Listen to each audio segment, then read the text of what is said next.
시청자 여러분 안녕하십니까? 3월 10일 월요일 인사드립니다. 출발성공투자 박민영입니다. 관세 관련한 불확실성과 시장은 단기 상승에 대한 부담감 그리고 각종 섹터의 노이즈로 인해서 큰 변동을 만들어냈던 지난주 후반이었습니다. 자, 그럼에도 불구하고 각 섹터의 모멘텀 역시나 살아있기 때문에 섣불리 팔기도 좀 걱정스러운 상황이죠. 내가 갖고 있는 포트를 어떻게 구성해 나가는가 지금부터는 굉장히 중요해 보입니다. 살아있는 섹터와 그리고 노이즈에 흔들릴 섹터들을 잘 구분하는 전략 오늘 저희 시간 통해서 한번 챙겨봐 주시길 바랍니다. 쉬고 있던 주말 사이에도 정말 수많은 뉴스가 쏟아졌는데요. 하나씩 점검하면서 이야기 풀어가도록 하죠. 자, 먼저 뉴욕장의 분위기부터 살펴보고 돌아옵니다. 지난 금요일 뉴욕 증시에는 아주 중요한 포인트들이 많이 숨어 있었습니다. 주 후반 반가운 반등세로 마무리가 됐었습니다. 사실 장 초반에 양호한 고용 보고서 결과를 받들었는데요. 이 시장의 포커스가 최근에 미국 경기 둔화, 경기 침체 우려로 상당히 몰려있다 보니까 이 고용 보고서 결과가 잘 나와주는 것이 매우 중요한 상황이었습니다. 물론 예상을 밑돌기는 했지만 전달에 12만대에서 15만대로 안정적인 고용자 수를 나타냈습니다. 이 보고서 결과를 잘 소화하면서 시장은 상승으로 출발을 했었는데요. 장중에 흔들림이 나타났던 이유는 트럼프 대통령의 발언 때문이었습니다. 캐나다가 미국의 유제품과 농산물에 250% 관세를 부과하는 것은 부당하다. 여기에 대한 상호 관세를 오는 화요일, 그러니까 이번 주에 발표하겠다고 언급을 했습니다. 관세에 대한 불확실성으로 인해서 지수는 하락으로 전환을 했었는데 이후에 시장을 달랬던 것은 바로 제롬 파월 연준 의장의 발언이었습니다. 미국 경제에 대해서 전반적으로 긍정적인 평가를 내렸고요. 그 덕분에 S&P 500 지수 0.6% 상승 마감에 성공할 수가 있었죠. 파월 의장의 연설, 그 핵심 내용 어떻게 됐었는지 확인해 보도록 하겠습니다. 경기 좋다, 관세 영향, 불확실하다, 그리고 이 금리 인하 서두르지 않겠다. 크게 이 세 가지 포인트로 요약을 해볼 수가 있겠는데요. 지금 높은 불확실성에도 불구하고 미국 경제는 성장률 측면 그리고 노동시장의 사이드로 보더라도 양호한 상황에 놓여 있다고 얘기를 했고요.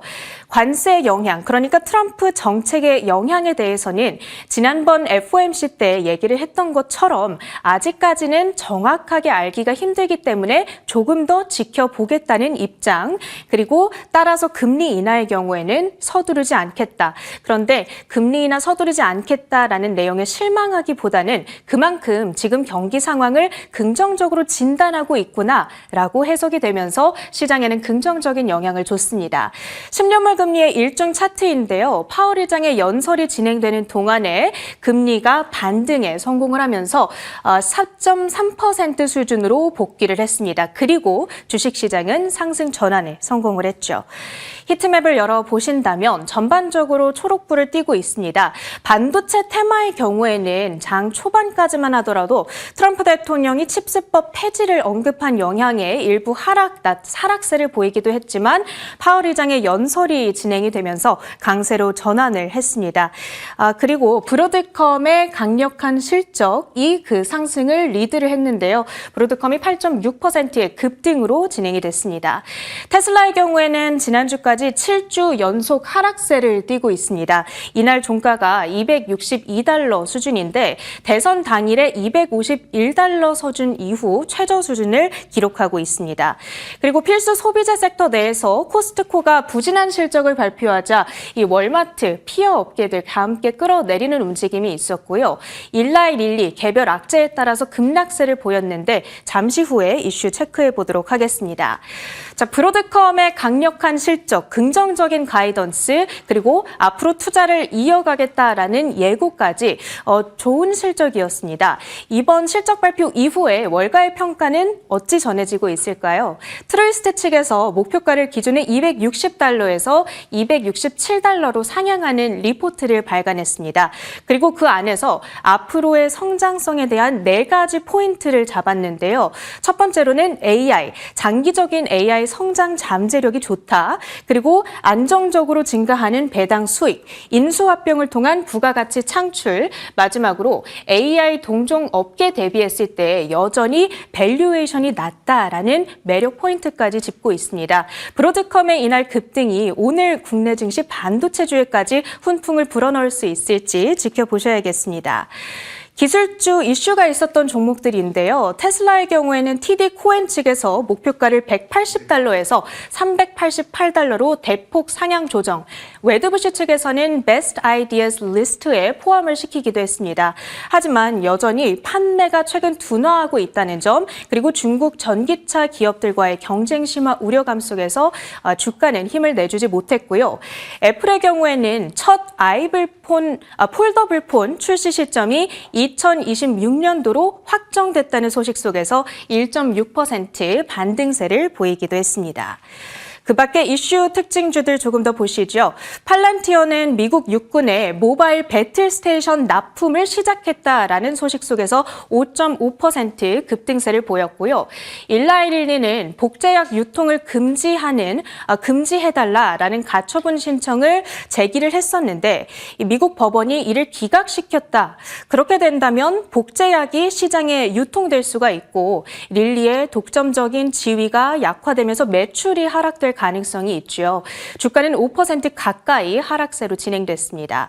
마지막으로 100년 이상의 역사를 가진 미국의 최대 약국 체인인데요. 월그린스 부츠 사모펀드에 인수되면서 비상장 전환되는 이슈도 있었네요. 자, 이제 조만간 S&P 500 지수 그리고 S&P 100 지수의 리밸런싱이 진행될 예정입니다. 편출입 종목을 우리가 꼭 지켜봐야 할 필요가 있을 텐데요. S&P 100 지수의 경우에는 S&P 500 중에서도 가장 큰, 그러니까 미국 증시에 사장된 최대 100대 대형주들을 모아놓은 인덱스라고 보시면 되겠습니다. 이번에 새롭게 편입되는 종목으로는 팔란티어, 인투이티브 서지컬, 서비스 나우가 있고요. S&P 500 지수의 경우에는 도어대시, TKO 그룹 홀딩스, 그리고 이번 주 실적 발표가 예정되어 있는 윌리엄스 소노마가 편입될 예정입니다. 패시브 자금 유입에 따른 주가 상승 기대해 볼 수 있을지 지켜보셔야겠습니다. 마지막으로 한 주간의 증시 일정까지 체크해 보도록 하겠습니다. 이번 주부터 서머타임이 다시 적용됩니다. 우리 시간 기준으로는 밤 10시 반부터 새벽 5시까지 미국 증시 거래 시간이 바뀐다는 점 체크를 해주셔야겠고요. 가장 중요한 것은 수요일에 발표될 소비자 물가지수, 그 결과가 만약에 높게 나온다면 스태그플레이션 우려를 부추기면서 증시 변동성이 확대될 가능성 예상을 해주셔야겠습니다. 3월 14일 는 연방정부 임시예산안 통과 기한입니다. 이날까지 만약에 추가 임시예산안이 통과되지 못한다면 연방정부 셧다운될 가능성이 있겠습니다. 실적으로는 오라클과 어도비 정도 체크해 보시면 좋겠네요. 자, 이렇게 뉴욕 증시 일정까지 체크해 봤고요. 오늘 국내 증시 투자 전략 세우러 가보시죠. 주말 사이 전달됐던 뉴욕장의 내용들 체린 앵커가 정리해 주셨습니다. 자, 요즘 트럼프 관련한 이슈들을 들여다보고 있으면 정말 오락가락 감이 잡기가 어려운 상황이다라는 것을 느낍니다. 기대 인플레가 상승하고 있고요. 경기 우려가 확장되고 있습니다. 그런 가운데 기술주들이 급등했던 것을 다 반납하는 형태로 나타나고 있죠. 행정명령이 매일같이 쏟아지고 관세 폭탄이 이어지고 있습니다. 그로 인해서 미국 내에서 나스닥, 특히나 빅테크 종목들의 하락폭도 상당한데요. 그 예로 볼 수 있는 것이 바로 트럼프의 단단한 짝꿍이었던 일론 머스크의 테슬라이죠. 테슬라 올해 상승률 어느덧 마이너스 35%입니다. 크게 밀려나 있다라는 거죠. 정치적인 성향이 다분히 띄고 있는 일론 머스크에 대한 반발감도 꽤 커지고 있는 상황이고요. 그래서 일론 머스크의 리스크를 고스란히 안고 있는 테슬라 주가이기도 합니다. 자, 그러면 이런 여러 가지 일련의 상황들을 보고 있으면서 느끼는 것은 지속적으로 트럼프의 입장과 발언이 바뀌고 있다라는 점에서 불확실한 것과 그렇지 않은 것을 좀 구분할 필요가 있겠다라는 것을 느꼈습니다. 불확실한 것은 트럼프의 발언 혹은 트럼프와의 관계가 되겠죠. 한동안은 러시아와 조금 밀접하게 가깝게 지내는 듯했던 이 트럼프의 움직임이 또 러시아를 압박하는 목소리로 주말에 살짝 한 발 더 물러나는 형태가 있기도 했죠. 그러니까 트럼프는 필요에 따라 손잡고 손을 놓고의 움직임을 계속 반복하고 있기 때문에 뚜렷하게 트럼프와의 관계는 명확하게 이제 정의 내릴 수가 없다라는 것입니다. 그래서 불확실한 것의 첫 번째, 트럼프와의 관계,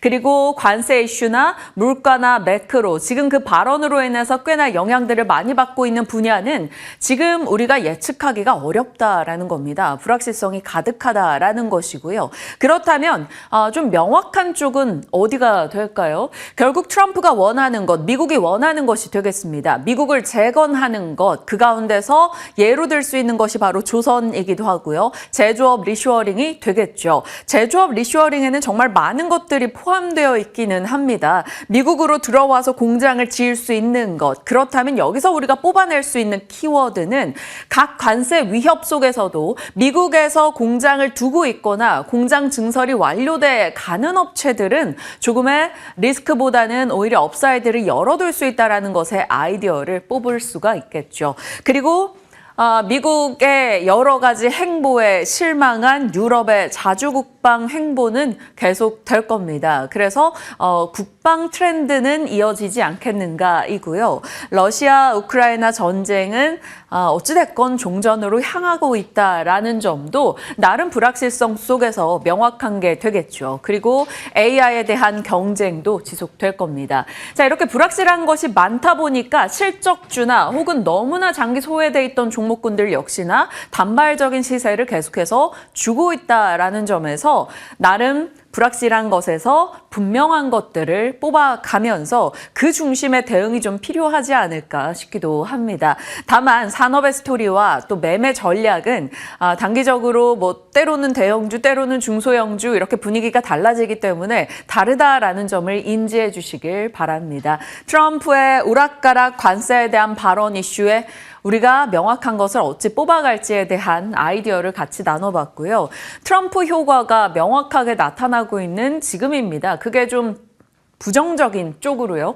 나스닥과 S&P 500 같은 경우 작년에 굉장히 좋은 시세를 냈었는데 올해 들어는 그 상승에 대한 부담을 반납하는 흐름이 조금 나오고 있죠. 사실 트럼프가 처음 당선된 직후에는 감세를 해주겠지 혹은 각종 증시나 경제 부양책을 쏟아내겠지 그에 대한 기대감으로 올라갔었습니다. 그런데 최근 들어서는 관세 이슈가 너무나 부각되고 있고 물가에 대한 불안감이 가중되면서 뉴욕장이 앞서 봤던 테슬라 등 이 빅테크 중심의 하락이 좀 나타나고 있습니다. 앞으로 우리가 주요 변수로 미국 내에서 봐야 되는 것은 12일에 있을 CPI 발표 그리고 철강, 알루미늄 관세 여파 등이 될 거고요. 14일에는 미국의 임시 예산안 의회 통과 기한입니다. 여기서 또 셧다운 우려가 자극될 수 있다는 점도 일단은 체크해 주시길 바랍니다. 자, 지난해 나쁘지 않았던 가운데 올해 굉장히 좋은 흐름을 나타내고 있는 게 바로 중국, 홍콩 항생 이런 쪽이 되겠습니다. 미국에서 자금이 조금 빠져나와서 흘러 들어갈 수 있는 다른 선택지 등이 등장했는데요. 그게 바로 중국이나 유럽이 되겠습니다. 중국과 유럽에서는 지금 경기 부양의 의지를 굉장히 강하게 드러내고 있죠. 거기다가 중국은 AI를 중심으로 한 엄청난 테크 투자를 하겠다라는 입장을 밝히기도 했었습니다. 그래서 경기 부양과 테리픽 10이라고 해서 중국의 기술주들로 자금이 엄청나게 쏠리고 있고요. 샤오미 같은 경우도 올해 들어서 30% 정도 올라오는 흐름이 나타나고 있습니다. 그 덕분에 홍콩 항생 지수가 올해 20% 이상 올라가는 흐름 나타나기도 했죠. 자, 중국뿐 아니라 독일도 마찬가지입니다. 독일 같은 경우도 경기 부양을 하겠다, 무엇이든 하겠다라는 강경한 의지를 드러내고 있죠. 최근에는 740조 투자까지 밝혔습니다. 독일 같은 경우는 16년 만에 헌법까지 개정해서 자금을 풀고 있는데요. 트럼프의 관세 전쟁이 본격화되기 이전에 경제 성장률이 둔화되는 것을 막기 위해서 어떻게 해서든 금리 인하라던가 경기 부양이라던가 이쪽으로 좀 집중하는 모습이 나타나고 있습니다. 자, 그럼 트럼프가 여러 가지로 좀 불안하게 하고 있는 가운데 중국이나 독일 등에서 이런 부양책을 쓴다라는 점이 상당히 자금 유인의 요소가 됐고요. 홍콩 항생이나 독일 닥스 지수 같은 경우 올해 참 좋은 흐름을 나타내고 있습니다. 자, 코스피, 코스닥은 어떨까요? 일단 지난해는 정말 꼴찌였죠. 코스피 10%, 코스닥 21% 빠졌습니다. 올해는 각각 7%씩 올라온 상황이고요. 지난주에는 조금의 조정이 같이 나오기도 했었죠. 단기적인 상승에 대한 소화 과정이 있었고요. 윤석열 대통령의 탄핵 심판 선고가 임박한 상황입니다. 정치 테마주의 변동이 굉장히 크게 나올 것으로 예상되는 이번 주이고요. 또 그 이후에 어떤 결론이 나오게 된다면 불확실성 해소로 시장이 반응할 수 있다라는 점에서 이번 주가 주요 변곡점이 되리라 시장에서 예상하는 목소리가 많기도 합니다. 자, 트럼프 효과를 지난 우리 장에서도 고스란히 받아갔죠. 트럼프 효과가 미국에서 다른 쪽으로 자금 유입이 있었다면 국내 시장에서도 그동안 잘 가던 종목군들 외에도 소외주로의 자금 유입이 조금 있었습니다. 그 자금 유입의 키워드는 또 중국이 있기도 했는데요. 바로 미국과의 관세 전쟁을 앞두고 중국에서는 경기를 어떻게든 살리기 위해서 각종 부양책과 여러 가지 경제 구조 문제를 좀 개선해 나가려는 움직임이 나오고 있죠. 대표적으로 바로 공급 과잉 문제가 되겠습니다. 공급 과잉 등을 조금 잡아가겠다라는 중국의 입장이 전달되자마자 중국의 엄청난 물량 공세 속에 시달렸던 섹터들이 반등했는데요. 그게 바로 철강과 화학이 되겠습니다. 철강 같은 경우 지난 금요일에 핫섹터였죠. 지난주에 핫섹터였다라고 봐도 과언이 아닙니다. 중국의 철강 생산이 좀 줄어들 것이다라는 전망과 함께 알래스카 가스정 개발에 대한 기대감이 나왔는데요. 현대제철과 같은 큰 종목도 뛰어 올랐고요. 포스코 스틸리온도 17%의 급등세, 포스코 홀딩스, 시가총액 큰 종목이 이 정도씩이나 움직였습니다. 7% 이상, 그리고 하이스틸 등의 종목 역시나 강세 흐름을 나타내기도 했네요. 자, 중국발 공급 과잉 이슈에 영향을 받았던 쪽은 2차 전지도 마찬가지입니다. 이쪽도 같이 뛰어 올랐고요. 때마침 인터배터리에서 내년도면 전기차 캐즘이 끝날 것이다. 이런 전망이 나오기도 했죠. 거기다 로봇이 성장할 때 배터리가 필요하다라는 해외 IB의 보고서가 한 번 더 이슈가 되기도 했습니다. 그래서 주요 배터리 업체들도 보자라는 것에서 삼성 SDI, LG 에너지 솔루션이 반응했고요. 중국발 과잉 생산 우려가 줄면서 포스코 퓨처엠 등의 종목들도 상승세를 보였습니다.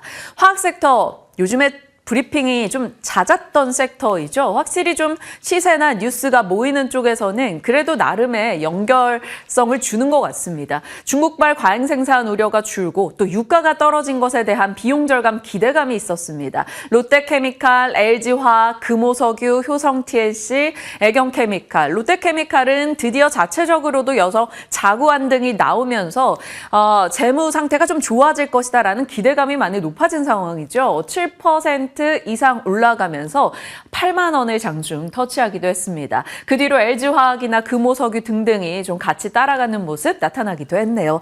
자, 이런 못난이 섹터들이 반등해 줬음에도 불구하고 사실 금요일장 지수가 되돌리지는 못했습니다. 상승으로요. 왜냐하면 철강, 화학, 2차 전지 일부 종목들 시가총액이 그리 컸다라고 볼 수가 없었기 때문이죠. 그나마 그래도 관세 이슈나 미국의 하락에 방어하는 흐름은 확실히 해줬죠. 그리고 브로드컴의 호실적도 반도체의 낙폭을 좀 막아주는 역할을 해줬습니다. 자, 코스닥은 낙폭이 조금 더 컸는데요. 알테오젠이 범인입니다. 이날 코스닥 하락의 30%를 차지한 게 바로 알테오젠이죠. 알테오젠도 계속된 노이즈가 조금 발생하면서 이 거래일 동안 큰 폭으로 밀려났어요. 42만 원권 바라보고 있다가 36만 원대까지 떨어졌네요. 지난 금요일 5% 이상 하락이었습니다. 자, 윤석열 대통령의 구속 취소 이슈 이후 정태주의 변동도 이날 같이 나타났죠. 이런 정치적 불확실성을 두고 증권가 의견 짤막하게만 전해드립니다.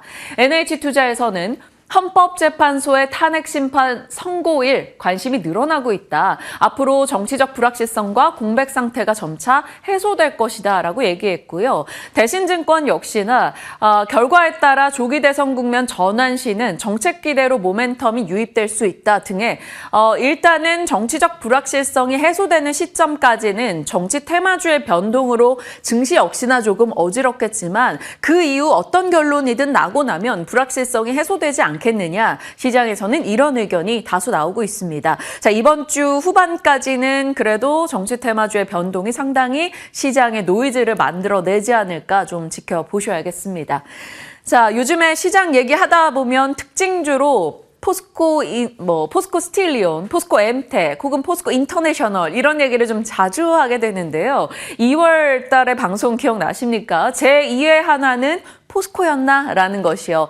한화 관련한 종목들이 한화 에어로스페이스, 한화 오션 엄청난 시세를 보여줬었는데 그리고 나서 잠시 LS 쪽으로 분위기가 넘어가는 듯 했었죠. 그리고 포스코 쪽이 강세를 기록하고 있다라는 것이었습니다. 그런데 LS 같은 경우는 최근에 구자은 회장의 중복 상장 관련한 발언이 쇼크가 되면서 이거를 연속해서 크게 빠졌죠. 일단은 잿빛이 그룹주에 조금 끼어 있는 상황이라서 빼고 봐야 될 것 같습니다. 포스코 쪽이 요즘 중국 공급 과잉의 좀 완화에 대한 기대감이 나오고 있고요. 트럼프 관세에 따라서 수혜를 볼 수 있는 여러 분야들, LNG 프로젝트에 껴있는 종목들, 또 2차 전지 바닥론 이런 것들이 맞물리면서 올라오는데요. 지난 금요일도 마찬가지였습니다. 앞서 봤던 스틸리온, 포스코 엠텍, 포스코 홀딩스, 퓨처엠, 인터내셔널, 포스코 DX까지 모두 올랐습니다. 포스코 인터내셔널 같은 경우는 이날은 강보합 수준으로 거래를 마쳤는데 수급 한번 열어봐 주실까요?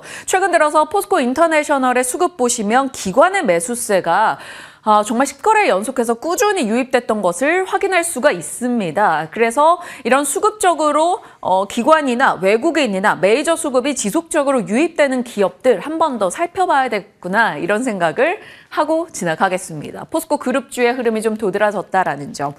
얼마 전에 시장이 이제 미인으로 거듭나길 바라는 못난이 후보 쪽으로 관심을 두고 있다. 이런 얘기를 저희가 나눠봤었죠. 그 후보군에서 한한령 해제 이슈, 2차 전지, 자동차, 철강, 화학 LNG였었습니다. 화학 LNG야 조금은 빠르게 움직임을 보였고요. 하나증권에서는 롯데케미칼이 이렇게 강하다면 그 다음 못 갔던 쪽에서 SOE를 봐야 된다. 이런 보고서를 오늘 아침 기준으로 또 업데이트하기도 했었으니까요. 이 부분도 한번 흘러가게 되는지 지켜보도록 하겠고요. 그리고 자동차 쪽은 이제 현대차 그룹과 GM의 전략적 공생 이슈 당시에 한번 다뤄봤었고 한한령 해제 기대감은 이번에 나왔었던 중국 전역에 개봉을 했다는 봉준호 감독의 신작 영화 이슈가 부각이 됐고 하이난에서 상반기에 K-팝 공연이 개최된다라는 기대감까지도 같이 언급되고 있습니다.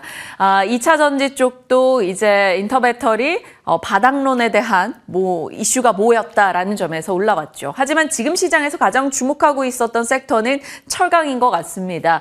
중국의 대규모 감산이 예고된 점, 그리고 미국의 LNG 프로젝트에서 선박에 필요한 철강이나 혹은 가스관이 필요하다라는 점, 장기 소외돼 있었고 수급 빈집이었는데 모멘텀이 나타났다라는 점에서 관심을 굉장히 강하게 받았었죠. 거기다가 국내에서 중국산 철강 제품에 대한 반덤핑 조사 관세 부과 이슈도 있었습니다.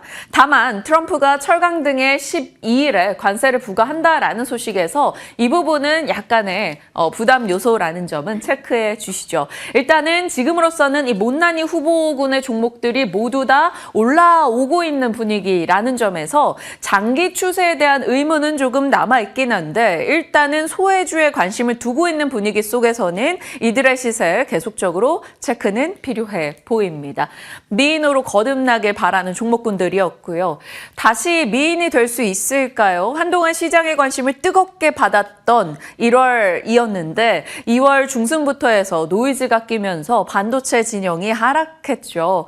SK 하이닉스가 그래도 희망을 좀 보여줬습니다. 지난 금요일의 시세인데요. 이렇게 빠지면서 시작했다가 결국 종가로는 딱 보합으로 마무리가 됐죠. 그리고 반도체 단에서 다른 종목군들도 회복하는 모습이 보였습니다. 삼성과 브로드컴이 뭘 한다더라라고 해서 과거 관련 사업에 이력이 있었던 퀄리타스 반도체가 20% 이상 급등하는 일부 특징주도 등장하기도 했고요. 자, 그럼 반도체 진영에서 우리가 기대할 수 있는 추가된 뉴스는 무엇인지 들여다보죠. 브로드컴의 호실적 효과로 미국 내 반도체가 올랐다라는 겁니다. 브로드컴은 그저 반도체로만 끝나진 않을 겁니다. 브로드컴은 우리가 맞춤형 반도체로 키워드 인식을 하고 계시잖아요. 이 맞춤형 반도체라는 것은 온디바이스 AI를 가리키기도 합니다. 온디바이스 AI, 결국에는 그 AI 엣지 디바이스, 스마트폰이나 PC 등 그러면 기판단에 언제나 자극제가 되기도 했기 때문에 이 기판 혹은 IT 부품을 자극할 수 있을지 지켜봐야 되겠고요. xAI가 이 멤피스에 100만 제곱피트 부지를 인수했다라는 소식이 들려왔습니다. 자, 부지를 인수했으면 거기다 또 데이터 센터를 짓겠죠. AI 인프라에 대한 내용이 자극될지 보셔야 되고요. 대만의 주요 서버 ODM 업체, 퀀타 등의 매출이 신기록을 기록해 나가고 있습니다. 이들은 결국 엔비디아, 블랙웰 제품 이런 쪽의 키워드이기 때문에 결국 AI 진영이 견고하다라는 걸 보여주는 게 아니냐 이렇게 해석할 수도 있는 거겠죠. 다만 여전히 관세 부담, 수출 규제에 대한 부담은 있을 겁니다. 트럼프가 미국의 반도체 사업, 한국이 약간, 대만은 대부분을 가져갔다라는 코멘트를 하기도 했는데요. 한국이 약간이라는 것에서 안도해야 될지 아니면 한국이 언급된 것에서 좀 불안을 가져가야 될지는 모르겠습니다. 일단은 다시 미인이 될 수 있을지 반도체 진영 지켜보도록 하죠. 뭔가 계기가 필요한 것 같습니다. 자, 입소문이 나고 있는 한국의 방위산업, 앞서도 말씀드렸습니다만 미국이 여러 가지로 불편하게 만드니 유럽에서는 자주국방의 키워드를 놓을 수가 없다라는 점에서 관련한 뉴스 등이 계속 업데이트되고 있네요. JP모건에서 지난 금요일이었죠. 한국 방산업체 목표가 평균 28% 상향하겠다. 선호도 측면에서는 한화에어로스페이스다. 한화에어로스페이스에 대해서 JP모건은 목표가 95만 원을 내기도 했습니다. 정말 많이 올라와서 이제 73만 원인데 여기서 95만 원까지 더 갈 수 있다라는 것을 언급한 거죠. 그게 또 자극제가 돼서 전에 또 8% 가기도 했습니다. 자, 입소문은 무슨 내용인가 하면요. 폴란드 대통령이죠. 안제이 두다 대통령이 벨기에 브뤼셀의 나토 본부에서 연설을 했는데요. 러우 전쟁 이후 우리가 왜 한국산 무기를 샀을까? 그에 대한 언급이었습니다. 간단했다. 한국 파트너는 최신 무기를 수개월 안에 공급했다라는 거죠. KT 주력 전차나 K9 자주포를 이렇게 명확하게 언급을 했습니다. 천무도 그렇고요. 이게 총알 배송이 가능하다. 한국은 주문해서 배송까지 받는데 1년이면 되는데 다른 파트너사들은 수년이 걸리더라. 그게 바로 대표적인 게 독일 제품 등이 되겠죠. 독일 같은 경우는 여러 가지 방산 시스템이 조금 무너지기 시작하면서 생산시설, 생산기간이 너무나 오래 잡힌다라고 합니다. 그런데 유럽은 지금 미국과 러시아 이런 관계 등을 고려했을 때 빨리 국방을 탄탄하게 하고 싶은 욕구가 있을 겁니다. 유럽의 자강론과 시급한 상황이 맞물렸기 때문에 이것이 바로 한국의 무기에 대한 메리트를 올리는 것이 아니냐라는 시각이 나오고 있죠. 자, 방위산업의 여러 좋은 스토리는 계속 됐는데 투자자들에게 필요했던 것은 기다림의 미덕이었던 것 같습니다. 작년에 153% 올랐던 한화에어로스페이스, 올해도 꽤 많은 상승을 기록했고요. 중간에 이렇게 흔들림의 시기가 있었어요. 이게 올해 차트인데 이때 많은 분들이 사실 이제 차익 실현 나오나 보다라는 불안감에 파는 경우도 있었을 겁니다. 그런데 우리에게 필요했던 것은 기다림의 미덕이었나 봅니다. 이내 다시 회복하면서 올라갔고요. 지난 금요일에는 8%의 상승을 나타내기도 했네요. 참 종목별로 다 다르긴 하겠습니다만 한화에어로스페이스의 주가를 보고 있으면 이 종목 하나였으면 마음 참 든든했겠다라는 생각이 들기도 합니다. 자, 4월 방위산업의 또 다른 소식이 전해질까요? 폴란드와 K2 전차에 대한 기대감이 또 모락모락 흘러나오고 있습니다. 2022년도였죠. 러우 전쟁 그 다음 해가 되겠는데요. 초대형 무기 수출 1차 계약 소식이 있었고요. 그때 당시에 2023년도에 약간 2차 계약 느낌으로 K9 자주포에 대한 계약도 있었죠. 그리고 나서 2024년도에 2차 계약이 있을 거다 K2에 대한 기대감이 있었는데 이게 약간 폴란드 내부의 노이즈와 여러 이슈로 좀 지연됐던 바가 있었습니다. 폴란드 내부의 공기업과 정부 사이에 가격이나 납기에 대한 이견이 있었는데 이게 최근에 합의에 도달했다라는 소식이 들리고요. 한국의 국방부 장관이 방문해 주길 폴란드에선 바랬는데 우리가 이제 비상계엄 사태로 인해서 그러지 못하는 상황이 벌어져서 차일피일 미뤄지고 있었다라는 거죠. 그런데 폴란드 측에서는 참석 안 해도 괜찮다, 다른 이가 와도 괜찮다라는 입장이 전달됐다라고 합니다. 그래서 빠르면 이 K2 2차 수출 계약에 대해서 4월에 진행될 거다 이런 뉴스가 흘러나오고 있습니다. 180대 정도로 금액은 9조 원이네요. 그러다 보니까 또 K2 관련주 모처럼 정리를 해봤습니다. 현대 로템 K2, S&T 모티브는 K2 파워팩 쪽의 종목이고요. 평화산업은 전차 궤도, 그리고 LIG 넥스원도 이 K2 전차에 대한 부품 납품 이슈가 있죠. HD 현대인프라 재건 종목인데 여기 들어가 있습니다. K2 독자 개발 엔진으로 들어가 있고요. 코츠 테크놀로지 디스플레이 유닛, 그리고 우리 기술은 로드휠과 공조 시스템 등입니다. 일단은 기억나는 종목들 위주로 정리를 했는데요. 사실 분류는 했지만 요즘 시장에서는 그저 대형주 중심의 강세가 나타나기 때문에 심플하게 대형주로 대응하시는 게 더 좋을까라는 생각도 해봅니다. 자, 2025년은 로봇입니까? 라는 것을 연초에 참 자세히 다뤘었는데요. 왜냐하면 로봇이 갖고 있는 숫자보다의 성장 스토리가 너무나 탄탄했었기 때문입니다. 저출산 국면에서 노동자가 부족하고 그것을 대체하는 사람의 대신 인력 휴머노이드 로봇에 대한 관심도가 요즘에 많이 높아졌었기 때문이죠. 산업용 로봇에서 서비스용 로봇 그리고 휴머노이드 로봇으로 시장의 관심이 이동하는 가운데 일론 머스크도 젠슨 앙도 샘 알트만도 모두 다 로봇이 필요하다라고 이야기했었죠. 국내 삼성과 LG에서도 집중하는 신사업으로 로봇을 꼽기도 했습니다. 거기다 사법 리스크가 조금 제거된 상황에서 삼성에서는 이제 대규모 현금으로 M&A를 하지 않겠는가. 그렇다면 그것이 바로 로봇 기업이 될 거다. 이런 기대감들도 솔솔 나오고 있었죠. 그래서 로봇에 대한 관심도가 뜨거웠다가 한동안은 조금의 조정이 나오기도 했습니다. 주로 로봇 종목들 했을 경우 우리가 협동 로봇 그리고 액추에이터 쪽에서 이 모터, 모듈, 감속기 종목들을 가장 많이들 보시죠. KNRM, 하이젠 R&M, 로보티즈 중심의 이야기가 나왔던 바가 있습니다. 요즘에는 군사용 로봇 쪽도 체크가 필요하고요.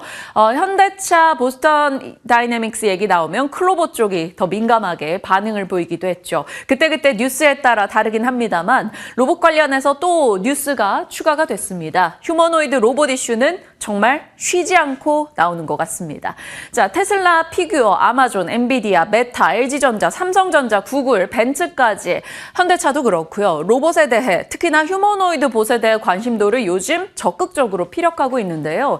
현대차 로봇 계열사인 보스턴 다이내믹스가 뉴스를 전했습니다. 아틀라스 올해 안에 생산 현장에 시범 투입할 거다라는 소식이 들려왔네요. 그러면 현대차 관련한 로봇주도 볼 수가 있을 것이고요. 보스턴 다이내믹스의 지분을 갖고 있는 업체들도 체크가 가능할 겁니다. 직접적인 지분을 갖고 있는 건 현대글로비스 16% 정도 되고요. 현대차, 기아, 현대모비스는 간접 지분을 갖고 있다라는 점에서 일단은 체크를 하겠습니다. 그런데 때마침 요즘에 종전 얘기가 솔솔 흘러나오고 있는 가운데 현대차, 기아와 같은 국내 자동차 업체들 2021년도 기준으로 러시아에서 판매 1위를 기록했던 자동차가 바로 현대차입니다. 그러니까 러시아 시장이 다시 열린다면 이들에 대한 또 큰 장이 서지 않겠는가라는 점에서 국내 자동차 업체들도 같이 더블 체크해 보도록 하겠습니다. 자, 시장 흐름들 살펴봤고요. 그럼 이 내용들을 살펴가면서 오늘은 어떤 이슈에 주목을 해야 되는가 들여다보도록 하겠습니다. 전체적인 시장은 사실 우호적인 분위기를 갖기가 어려울 수도 있습니다. 왜냐하면 관세 불확실성이 계속되고 있다라는 점과 우리 내에서는 정치적 불확실성 이슈가 있다라는 점이 그 원인이 되겠죠. 거기다가 이번 주는 뚜렷한 베팅을 하기가 정말 어려운 게 미국의 CPI, 미국의 셧다운 이슈도 있고요. 한국의 선물옵션 동시 만기일이 13일이기도 합니다. 그리고 헌법재판소 선고, 외국인의 수급이 뒷받침돼주고 있지 않다라는 점에서 각종 부담 요소가 되겠죠. 자, 섹터로 보시죠. 이 반도체는 브로드컴 이슈가 IT 진영을 좀 뒷받침해줄 수 있을까라는 기대감은 있는데 명확하게 AI 인프라가 살아날 만한 계기가 필요하다라는 점에서 확신을 갖기는 아직 불안합니다. 그리고 철강 쪽, 지난주에 핫섹터였기 때문에 이번 주까지도 관심이 이어질지 보셔야 되겠죠. 다만 이번 주는 12일 관세 부담이 있다라는 점에서 체크합니다. 바이오는 알테오젠의 회복이 좀 필요해 보이네요. 이거를 연속해서 너무 세게 빠졌기 때문이죠. 이 부분의 회복 그리고 다른 바이오가 시세 회복을 하는지가 좀 중요하고요. 의료 AI 쪽은 계속 좋은 얘기가 나옵니다. 딥노이드 같은 경우는 사람보다 훨씬 더 판독이 정확하다 이런 얘기를 꺼내들기도 했네요. 앞서 봤던 대로 로봇에 대한 의견 전달드렸고요.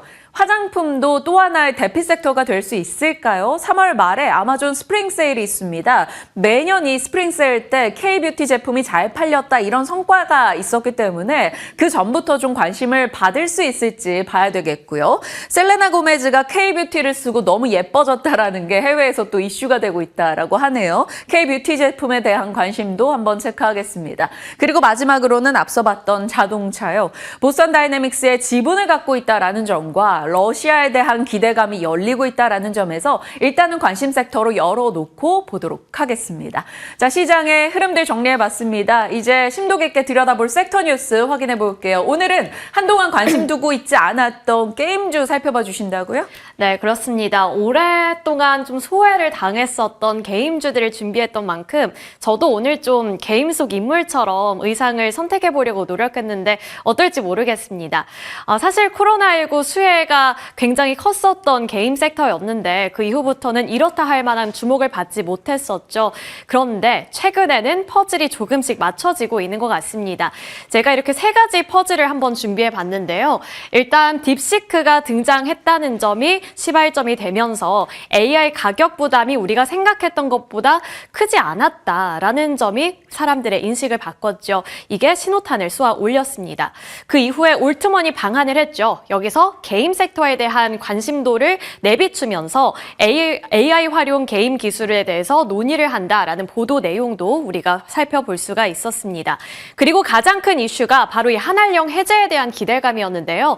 이제 5월 달에 한알령이 드디어 해제가 될 수 있다라는 기대감이 시장에 번지면서 관련 종목들의 시세가 분출되기도 했습니다. 2024년 기준으로 178조 원 규모의 시장이 게임 시장이 지금 형성이 되고 있는데 이렇게 한알령이 해제가 돼서 판호 발급이 더 원활하게 된다면 중국 시장에 대한 진입 장벽이 낮아진다라고 볼 수 있다는 게 그 논리의 골자였습니다. 자, 이렇게 한알령에 대한 기대감 많이 받고 있는데 사실 이 주가 흐름을 살펴보시면 엔터라든지 뷰티 이쪽에 비해서는 현저하게 게임 섹터는 탄력을 받지 못했습니다. 이 하나로의 ETF로 통일을 해서 가져와 봤는데요. K-POP ETF 같은 경우에는 올해 그래프를 살펴보시면 꾸준히 우상향하는 그래프를 그려 나갔습니다. 그리고 뷰티 섹터도 마찬가지죠. 뷰티 섹터는 뭐 계속 말할 것도 없이 잘 가고 있는데 올해 들어서도 뭐 변동성은 조금 있었지만 꾸준히 우상향하는 그래프를 그려나간 반면에 게임 섹터는 부진한 흔적을 남겼습니다. 오히려 이렇게 하락하는 흐름을 나타내줬으니까요. 그래서 제가 조금 더 시야를 좁혀서 대표 기업들의 주가 흐름도 함께 체크해봤습니다. 이때가 한알령 보도가 나왔을 때인데 크래프톤을 제외하고서는 거의 다 꺾이는 추세를 그려나갔고 뭐 크래프톤과 시프트업 같은 경우 최근에 조금씩 고개를 드는 흐름이지만 나머지 펄어비스 그리고 NC소프트 같은 경우에는 아직은 주가가 탄력을 받지 못하고 있다는 점이 투자자들의 마음을 조금 우려시키고 있는 것 같습니다. 이에 대해서 유진투자증권은 게임에 한해서는 사실상 한알령 한알령이 이미 해제된 것과 다름없는 상황이라고 평가했는데요. 그도 그럴 것이 2021년 컴투스를 기준으로 해서 이미 대형 기업들이 판호를 발급받기 시작했고 이게 그동안 이미 실적에 반영이 됐다는 점을 우리가 고려를 해야 한다라는 점을 짚어낸 겁니다. 그리고 한국게임학회에서도 한알령 시행 이후 중국의 현지 게임 개발 역량이 빠르게 성장했기 때문에 더 이상 우리나라 기업이 거기서 선점을 따놓은 당상이다라고 볼 수는 없다는 거죠. 따라서 중국의 시장 경쟁력은 이제 더 이상 판호 허가와 큰 관계가 없어진 상황이다라고 보기도 했습니다. 한국의 모바일 게임 그리고 중국 시장 성적 부진 이게 맞물리게 되면서 우리나라 기업들이 경쟁력을 더욱더 확보를 해야 한다라는 시각에 무게가 실리고 있는 거고요. 따라서 향후 출시 성과에 따라서 중국 시장에서의 성과 회복 여부를 판가름할 수 있게 될 것이다 라는 점이 기본적인 논리였습니다. 그럼에도 불구하고 증권가에서는 게임 섹터 이제 3월부터 비중 확대를 해야 한다라는 의견을 계속해서 제시하고 있는데요. 왜 그런 걸까요? 중국이 아니더라도 우리가 기대해 볼 만한 포인트가 있기 때문입니다. 그렇기 위해서는 지금 변화하고 있는 트렌드를 파악해 볼 필요성이 있는데 변화하고 있는 트렌드 제가 몇 가지로 좀 정리를 해봤습니다. 첫 번째로는 게이머들의 습성이 변화하고 있다는 점이었는데요. 숏폼의 유행으로 인해서 게임 내 평균 체류 시간이 감소하고 있다는 점이 가장 큰 트렌드 변화였습니다. 따라서 캐릭터의 성장 게임, 시간이 많이 필요한 이런 성장 게임보다는 단판형 게임을 선호하는 추세가 현재로서는 많이 포착이 되고 있다라는 점을 우리가 고려를 해야 하고요. 그로 인해서 방치형 게임의 약진이 도드라지고 있다라는 점도 우리가 살펴봐야 하는 포인트였습니다. 모바일 게임 분야에서 2020년부터는 방치형 게임의 인기가 상승하고 있다라고 짚어냈고요. 또 모바일 게임뿐만 아니라 최근에는 PC 플랫폼에서도 방치형 게임의 강세가 나타나고 있다는 점도 한 가지의 투자 포인트였습니다.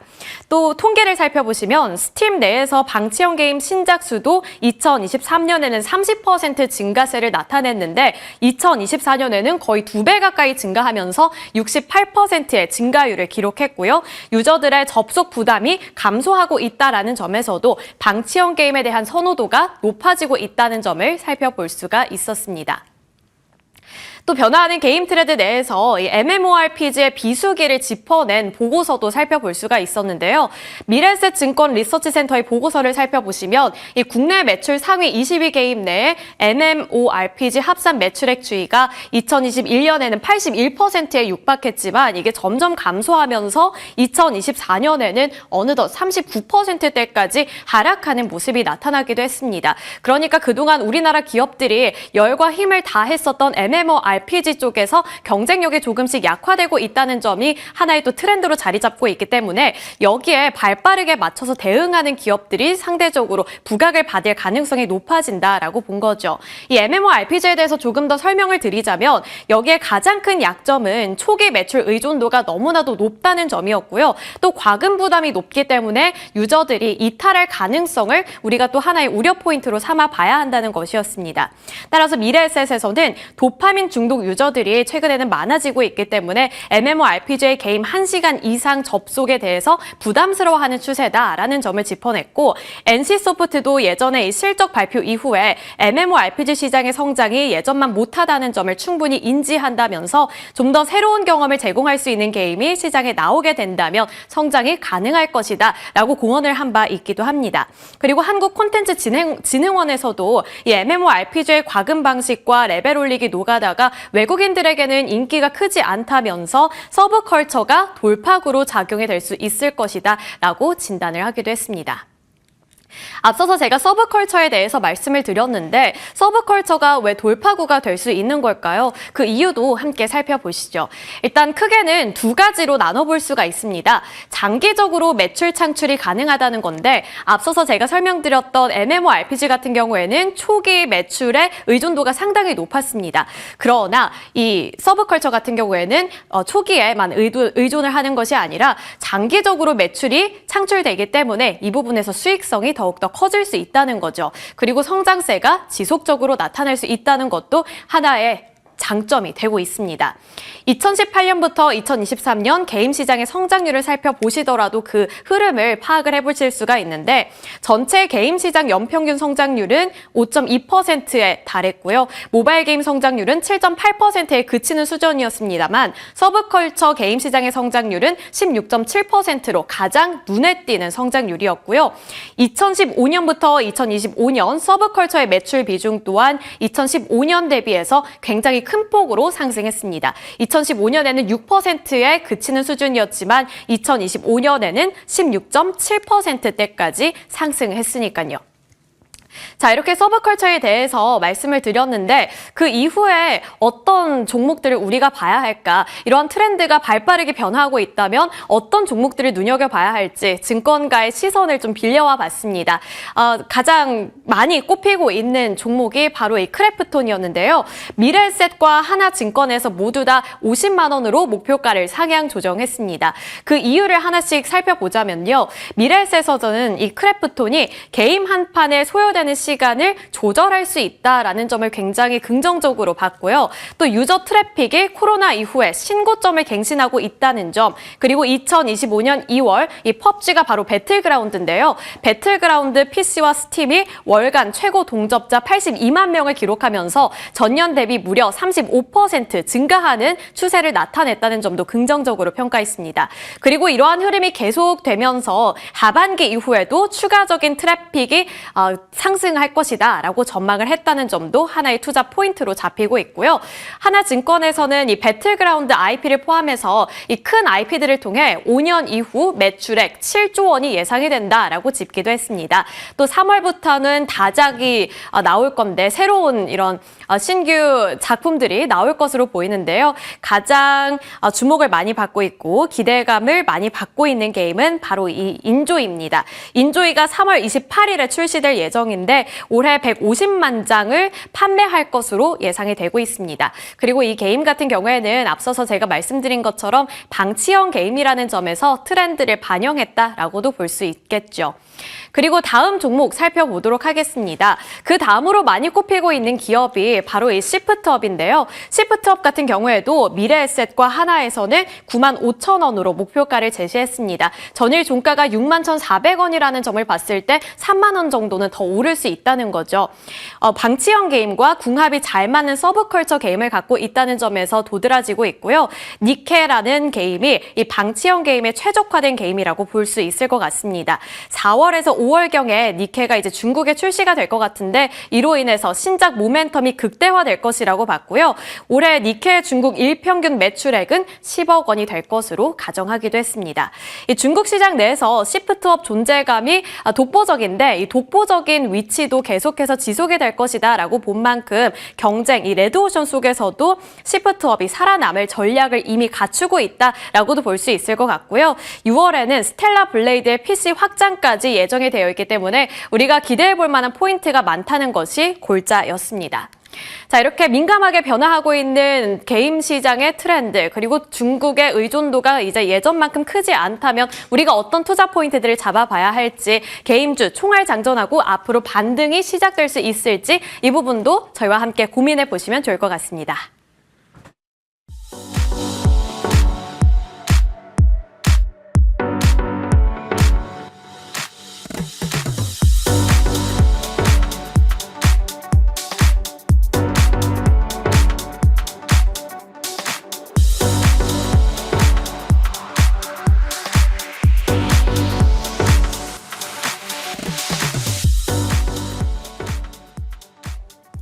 네, 한 주 시작 이분과 또 살펴야 저희가 든든한 마음으로 갈 수 있겠죠. IBK 투자증권의 함정남 차장님 자리하셨습니다. 차장님 어서 오세요.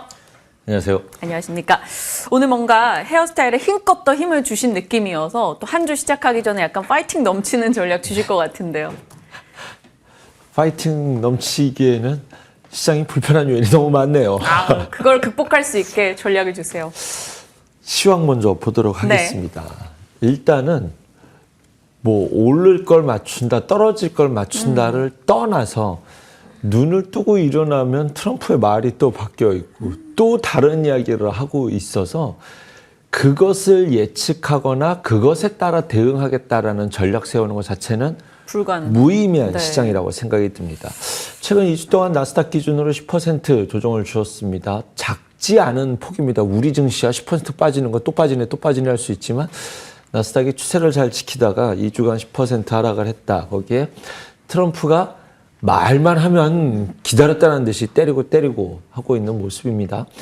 정작 관세에 피해를 받을 수 있는 국가보다도 미국 증시가 더 많이 빠졌다는 것은 염두에 두고 왜 주가가 변동성이 커졌는지에 대해서 이유는 한번 짚어보고 싶다. 그래야 나중에 대응을 세울 수 있지 않을까라는 생각이 듭니다. 첫 번째는 말할 것도 없이 관세 이슈를 얘기하지 않을 수는 없겠죠. 자, 그런데 제 기준에서는 결론부터 말씀드리면 트럼프의 발언에 관련된 리스크는 좀 정점을 지나고 있다라고 생각이 듭니다. 미국 투자자들도 마찬가지일 거예요. 특히 매니저 같은 경우들은 더 예민할 텐데 네. 그것에 대해서 일희일비하면서 대응할 수는 없다. 미국 시장은 조금 현금 자산이 거의 최바닥일 정도로 이미 주식 투자에 거의 정점으로 찍고 있었고 많은 지표들이 미국 증시의 정점론이 막 나오고 있었을 텐데 그런 과정 속에서 캐나다에다가는 목재와 낙농을 포함해서 상호관세를 때리겠다. 250% 너네가 매긴 것처럼 우리도 매길 수 있어 라는 언급을 했었을 때 장이 빠지는 듯 했습니다만 파월 연준 의장이 이제 다크호스로 등장하면서 경기는 그렇게 나쁘지 않아 라는 한마디에 지수가 바로 회복을 하는 모습을 본다면 미국 투자자들이 원하는 것은 이거죠. 관세 때문에 어떻게 되는 건 나 모르겠어. 그것이 너희 경기에 영향을 줘? 안 줘? 라는 데 세법을 찾고 싶어 하는 것 같습니다. 그리고 그것이 결국 미국이 인플레의 역풍을 맞을 수 있느냐, 그것이 너희들에게 더 큰 악재가 되는 것이 아니냐 라고 하는 것이 방증하는 것이 실질적으로 관세를 매길 국가보다 미국 증시가 더 조정을 주는 이슈이지 않나라는 생각이 듭니다. 그 안에 우리가 굉장히 두려움을 갖고 진짜 나빠지는 것 아니야 라고 해석할 때 나오는 트리거가 이제 스태그플레이션이라는 네. 단어거든요. 관세를 매기면 물가가 올라가게 되는 것이고 관세를 매길 때 가만히 들여다보니 미국 기업들도 또는 미국 경제에도 악영향을 미치는 부분들이 틀림없이 있기 때문에 잠깐만 캐나다 일단 자동차는 유예해보자 이렇게 되는 것 아니겠습니까? 실질적으로 트럼프도 매우 예의주시해서 보고 있는데 지금 이렇게 상호관세가 시작됐었을 때 인플레는 막을 수 없고 경기가 침체되는 것이 아니냐라는 데이터들이 조금씩 나오고 있어요. 일단은 너무 불확실성이 커져버리니 가장 대표적으로 보이는 것이 PMI라든가 PMI라는 것은 대표적인 심리지수입니다.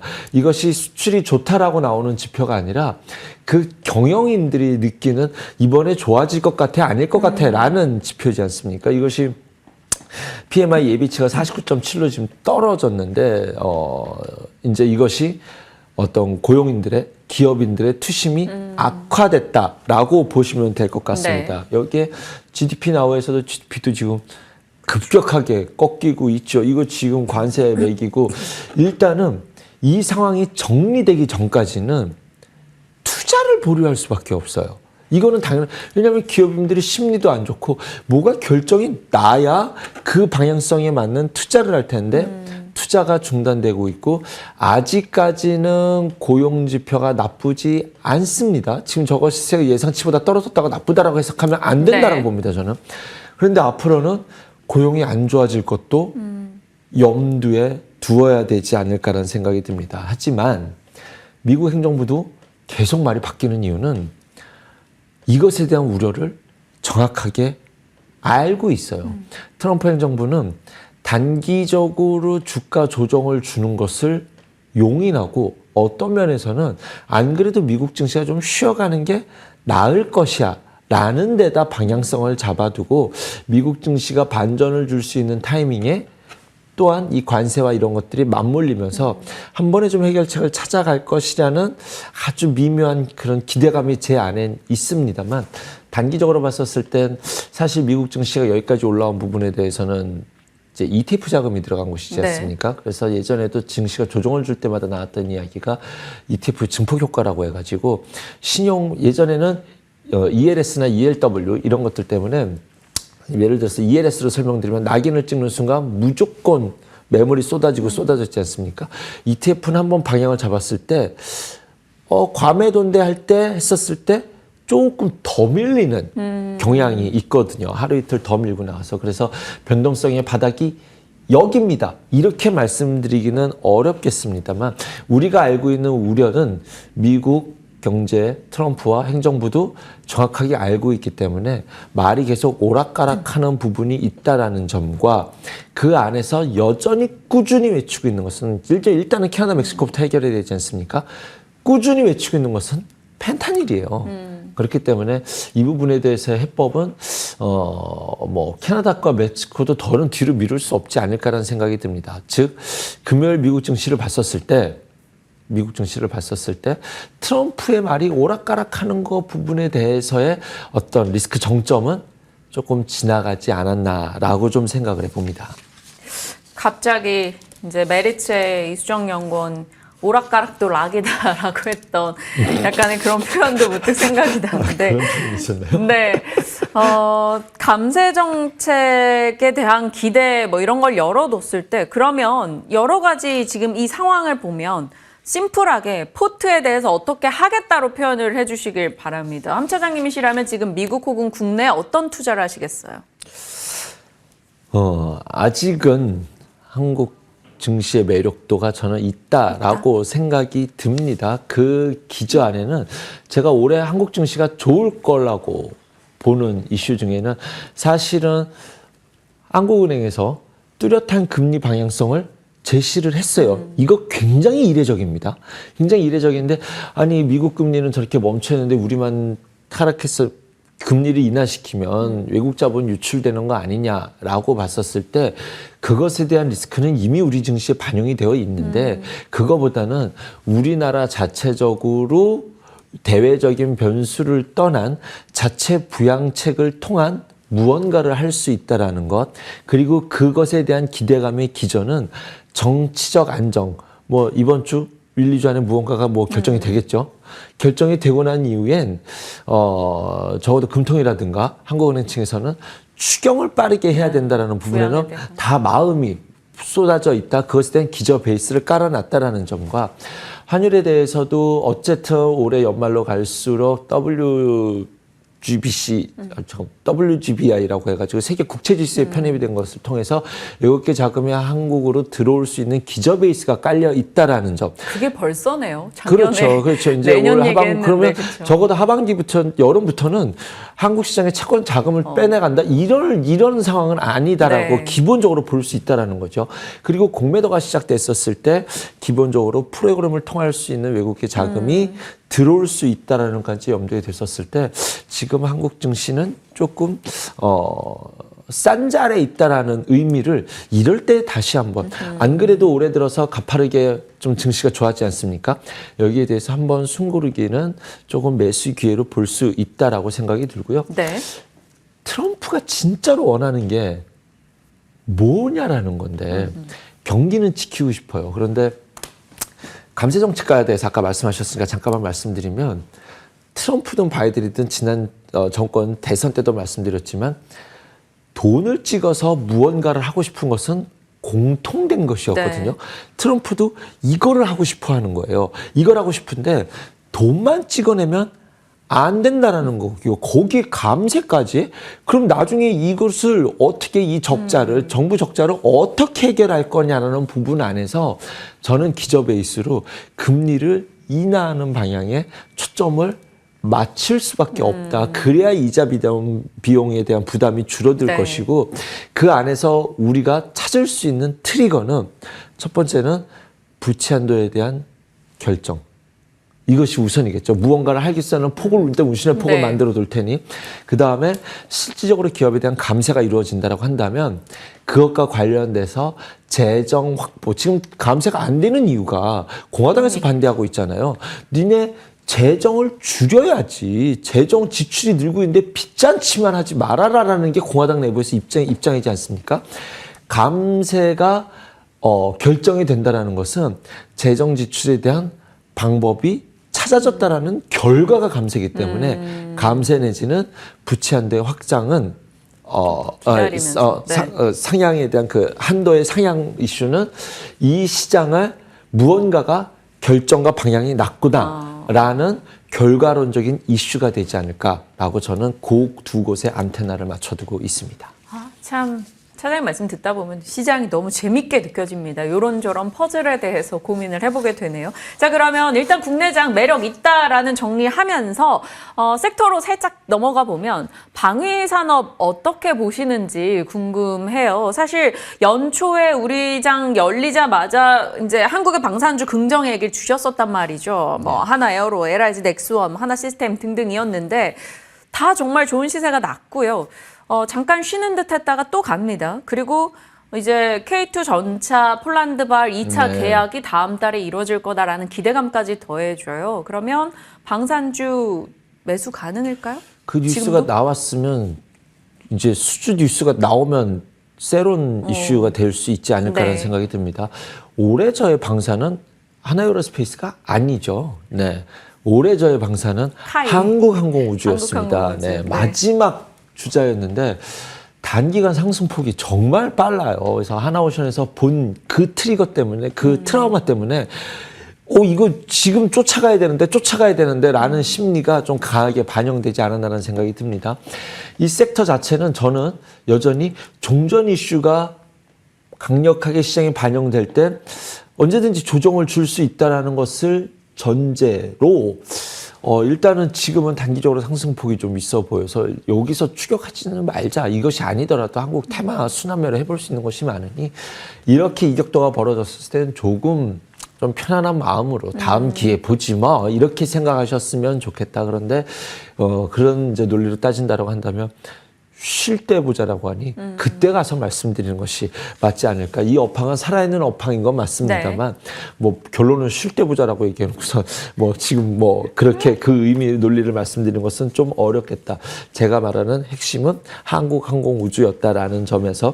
그런데 후발주자들은 기회를 볼 수 있을 것 같아요. 왜냐하면 업황이 살아있다는 것은 이전 공감대가 확산되기 때문에 지난주 금요일에 파이버 프로가 강한 상승을 보였습니다. 하나 시스템, 한국항공우주 가면 반드시 따라갈 종목으로 하나 시스템은 꼭 보십시오라고 말씀드렸는데 지금 좋은 주가 흐름을 보이고 있죠. 지금 뭐 중국에서 부양책 때문에 구리 가격이 좋아서일 수도 있고 네. 자체적인 방산 이슈도 있을 수 있겠지만 풍산이라는 종목이 이런 타이밍에서 좀 눈에 들어오고요. 대양전기공업도 함께 볼 수 있는 종목이다. 소형주 내에서 EM코리아라든가 휴니드 같은 종목들도 방산 내에서 중소형 집단에서 스펙트럼을 넓혀보자라고 좀 말씀드릴 수 있겠네요. 네. 방위 산업 살아있는 이 업종에 대해서 다만 조금은 쉬어갈 때 볼 수 있다라는 점, 이 차이를 이 표현을 좀 잘 받아들여 주시길 바랍니다. 자, 미국 쪽 트럼프, 뭐 유럽 쪽의 방위 산업 뭐 이렇게 저희가 살폈다면 이제 중국 쪽 좀 열어보겠습니다. 지난주는 약간 중국 키워드가 있는 섹터가 강했어요. 중국의 과잉 공급이 좀 완화될 것이다라는 기대감 혹은 알래스카 가스관 이슈 등이 맞물려가지고 철강, 화학, 2차 전지 이런 쪽이 다 올랐는데 화학과 철강 섹터에 대한 답이 듣고 싶어요. 일단 철강부터 말씀드리면 철강이 그동안 왜 그렇게 못 갔는지에 대해서 포스코홀딩스는 2차 전지로 갔던 부분이 있었기 때문에 그것을 제외시키고 보면 철강이 왜 그렇게 못 갔었는지를 염두에 두셔야 되는데 두 섹터 공통적으로 중국의 저가 물량을 해결해낼 수가 없습니다. 미국이 중국에다가 관세를 때린다는 것은 우리나라에게 호재가 아닙니다.